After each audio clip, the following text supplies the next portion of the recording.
Peut-être il y a des gens parmi vous qui ont vu cette vidéo qui est en train de circuler sur les réseaux sociaux, dans lesquels on voit des gens d'une organisation sioniste venant perturber un meeting, une série de conférences qui a eu lieu aujourd'hui dans la région parisienne pour en réfléchir sur le 7 octobre et un petit peu sur l'histoire de la Palestine. Il s'agit d'une incursion à l'intérieur d'un meeting, dans un espace dont le but, en réalité, de provoquer quelque chose qui est nous empêcher de prendre la parole.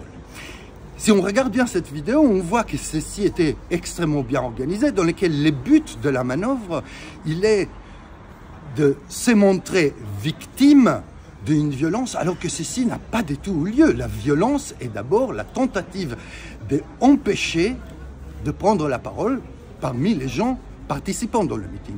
Eh bien, le service d'ordre a pris d'une façon ferme, sereine et non violente, a fait évacuer ces gens dans lesquels, évidemment, ils vont nous expliquer s'ils ne l'ont pas fait déjà, et tout, qu'ils étaient traités avec violence, etc. Je vais ajouter encore une chose très importante.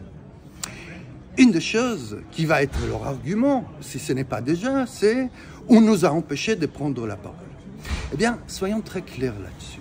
Ce meeting qui a eu lieu dans la région parisienne est un meeting dans lequel il n'était pas prévu du tout que le public prenne la parole. Il s'agit des 3 tables rondes dans lesquelles des militants, des experts, des universitaires prennent la parole sans l'intervention du public.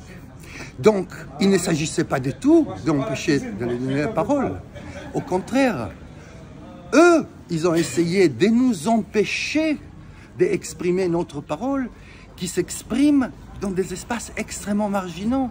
C'est-à-dire, leur soutien inconditionnel à cette politique criminelle de l'État d'Israël s'exprime partout. Eux, ils ont une parole ouverte et des espaces extrêmement élargis qui vont de nos gouvernements, à travers les médias et la presse entière qui est à leur botte. Eh bien, c'est justement dans ces espaces très marginaux dans lesquels nous essayons de réfléchir entre nous, dans lesquels nous essayons d'exprimer une solidarité avec le peuple libanais et le peuple palestinien, c'est eux qui venaient pour nous empêcher de prendre la parole.